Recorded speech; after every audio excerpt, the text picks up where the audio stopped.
Good morning sa lahat. Tara, basan tayo na ating libro guys. Magandang balita, Biblia. 03 November 2024, nandito na tayo sa aklat ng Lucas chapter 10.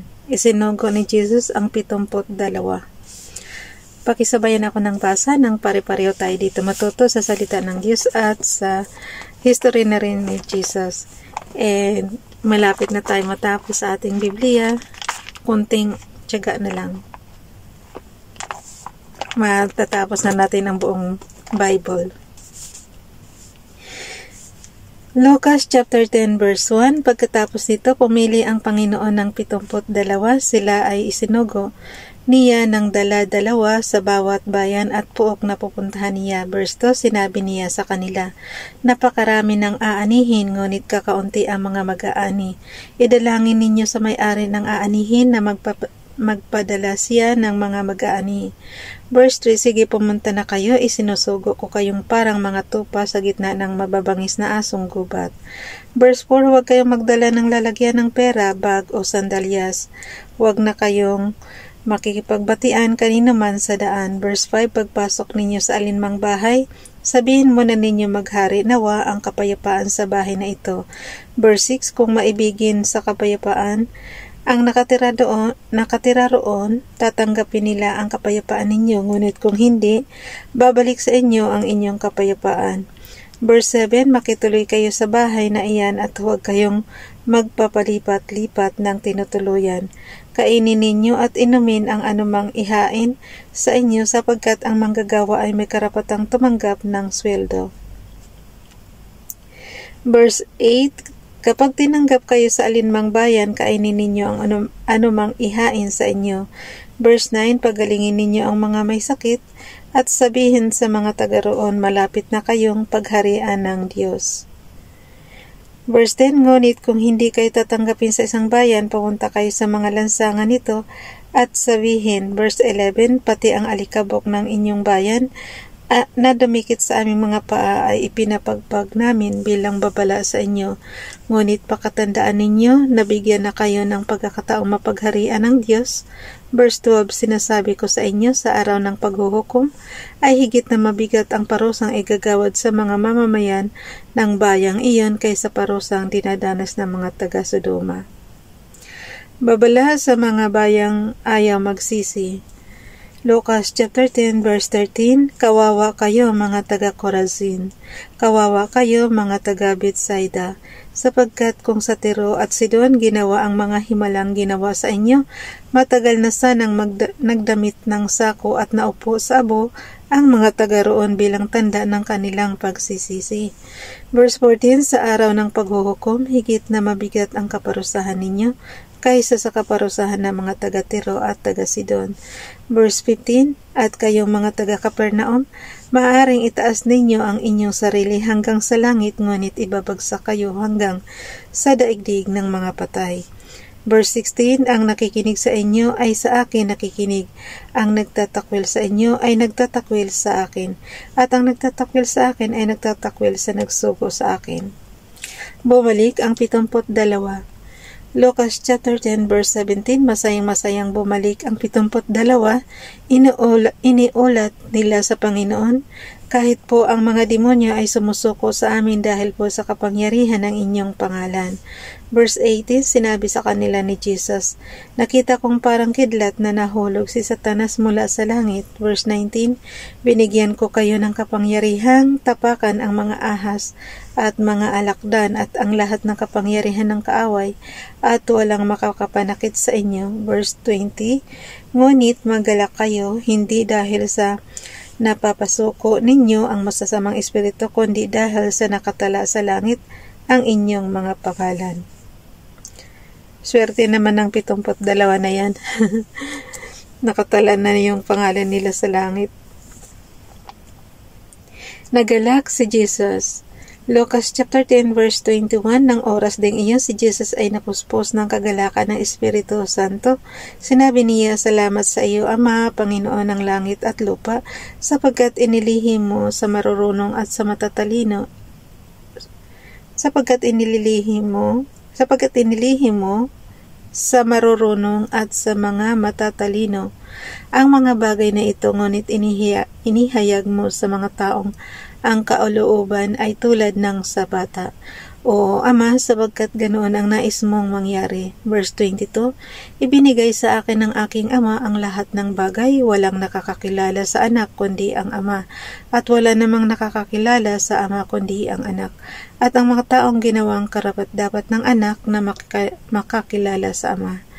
Verse 23, humarap si Jesus sa mga alagad at sinabi ng walang ibang nakakarinig, mapalad kayo sapagkat nakita ninyo ang mga nakikita ninyo ngayon. Verse 24, sinasabi ko sa inyo, yung verse 24 guys. Lucas chapter 10 verse 24, sinasabi ko sa inyo, maraming propeta at matutuwid na tao ang naghahangad na makita ang inyong nasasaksihan at marinig ang inyong napapakinggan, subalit hindi nila ito nakita ni narinig. Ang mabuting Samaritano. Lucas chapter 10 verse 25, isang dalubhasa sa kautosang Hudyo ang lumapit kay Jesus upang siya'y subukin. Guro, ano ang dapat kong gawin upang magkaroon ako ng buhay na walang hanggan? Tanong niya.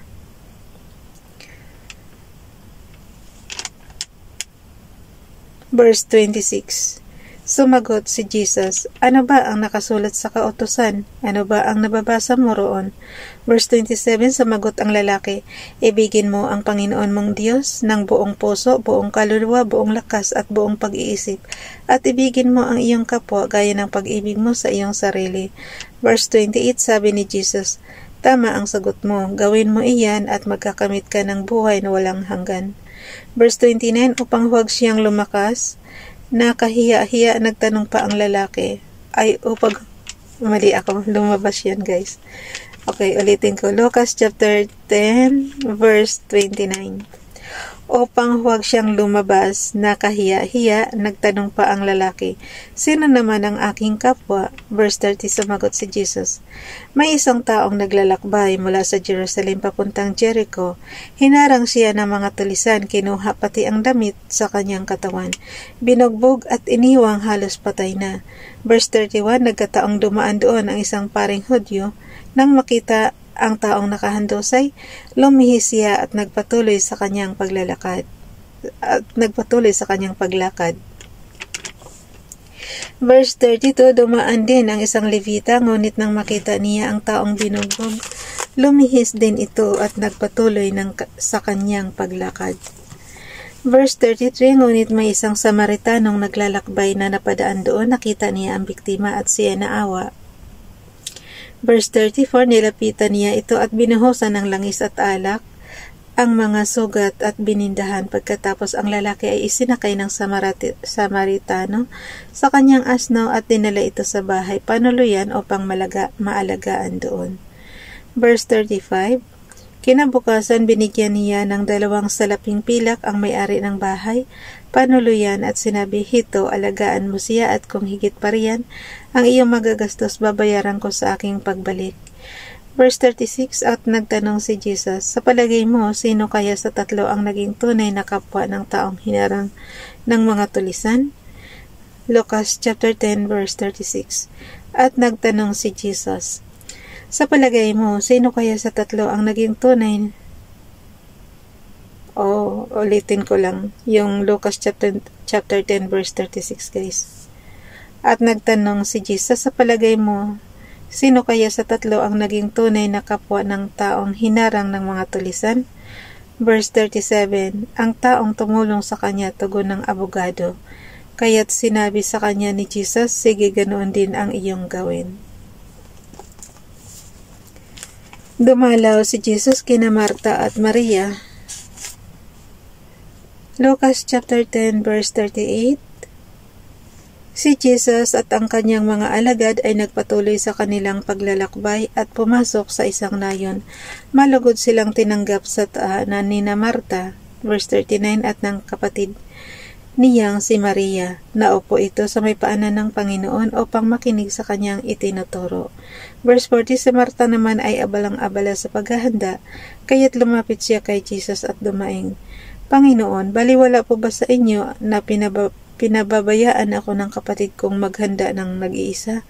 Sabihin nga po ninyo siyang tulungan naman ako. Verse 41, ngunit sinabi ng Panginoon sa kanya, Marta, Marta, nababalisa ka at abalang-abala sa maraming bagay. Lucas chapter 10 verse 42, ngunit iisa lamang ang talagang kailangan. Mas mabuti ang pinili ni Maria at ito'y hindi aalisin sa kanya. So yun, bukas na itong guys, chapter 11, itinuro ni Jesus ang tamang pananalangin. 04 November. Nawa, Father God, 2025 na para makarelax na tayo. Okay, bye everyone. God bless.